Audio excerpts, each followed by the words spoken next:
Hi, I'm James Kreider, and today we'll be talking about education through video games. In order to first fully understand the video game phenomenon, we have to go back to its roots.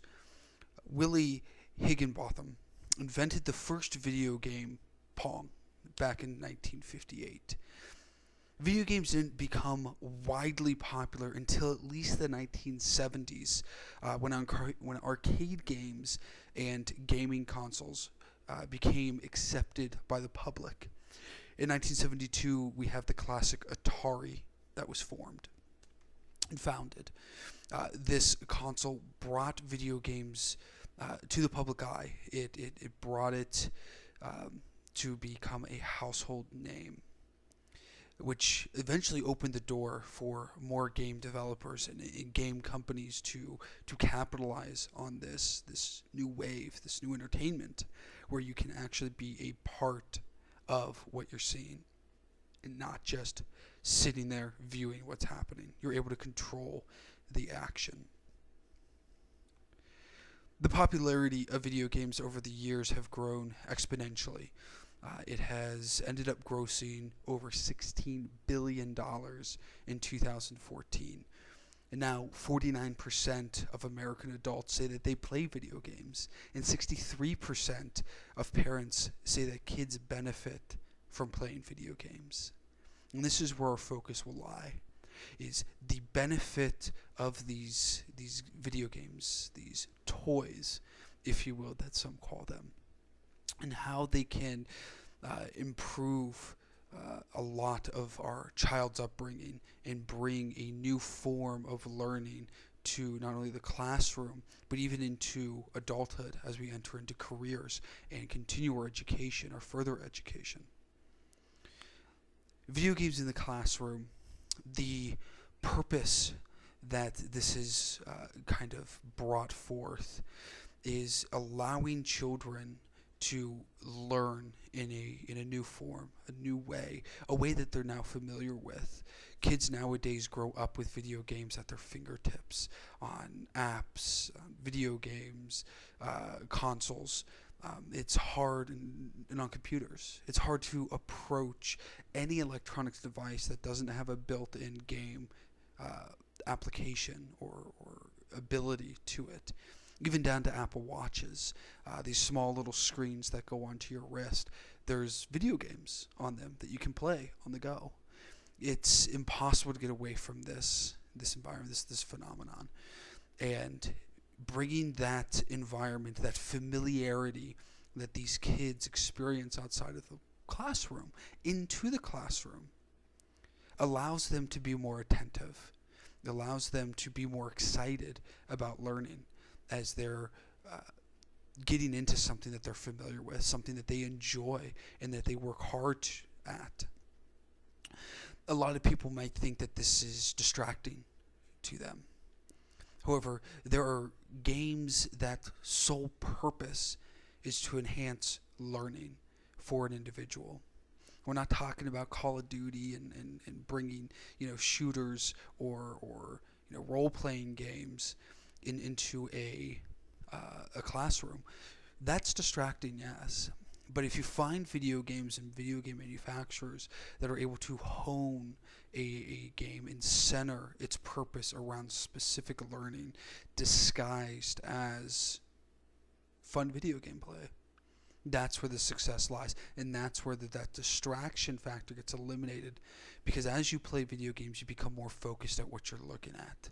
You become enthralled and enveloped in a world or in a task that you're accomplishing. And if a video game is able to get you into that mode, that mindset, while learning math, arts, and so forth, it's successful, and it can be extremely successful in a classroom. And that's what it accomplishes. It accomplishes a new way of learning that kids these days are familiar with, and allows teachers to push through curriculum, push through what they need to, and advance the ability of their classroom and their students to continue to learn beyond the norm. One of these such gaming companies and game software is called ABC Mouse. You've probably heard of commercials about it or seen ads on YouTube. But what it touts is a early learning video games for ages 2 to 7. And we're talking toddlers, children. And it has a diversity of games that range from math, science, reading, and arts and crafts. And these early learning games are there to enhance children's ability at that age to learn and consume data very quickly and to exceed very quickly. And it touts itself as being, a leader in this industry. And the results that you see will astound you. Your child will read earlier than other children who don't play these games. They'll understand math and science earlier, far advanced from other people in their class when they eventually go into the school system. And it's very enticing for parents to want to give these children these games and give them access to it. I mean, they're already playing, Candy Crush Saga or playing Plants vs. Zombies or whatever game there is on their parents' phones when they can. And this allows them to take advantage, as parents to take advantage of that scenario. And instead of playing a game that might not, in their eyes, benefit them, they're playing a game to the kids' eyes. But in reality, it's teaching them how to read, teaching them how to do math and science and learning their colors and arts and creativity. And that's instrumental to the foundation of a child's upbringing and their beginning in life. And the design of these games are wrapped around a parent's want and desire to have their children succeed in these areas and to start off well and right. And it's paving the way for a subgenre of video games that are devoted solely to a learning environment and not just a shooter or a fantasy game. This is learning at its core. But what do you do with these abilities that the video game industry in teaching and education eventually unfolds? What do we do with this newfound understanding of what video games can do? Well, once we understand and we have these success, we start to dissect and do scientific research as to what video games actually do to our bodies. What is the education in video games outside of video games that strictly deal with education? What impact does a first-person shooter have? What impact does a fantasy role-playing game have, or a puzzle game have on the individual? And these scientific researches that have been done have found that education can be had outside of video games that are strictly for that purpose. For instance, we have doctors who are in surgery, and it has been found that doctors who play video games, first-person shooters actually have less mistakes in the surgical room than doctors who don't play first-person shooter video games. They actually are more than 11 seconds faster in completing laparoscopic tests on test dummy subjects, laparoscopic surgery, than those who don't compete in this video game realm or participate in these video games. And the reason being is that video games outside of just simple education and educated designed games actually do things to increase our cognitive skills. And they educate us in perception, attention, memory retention, even motor skills.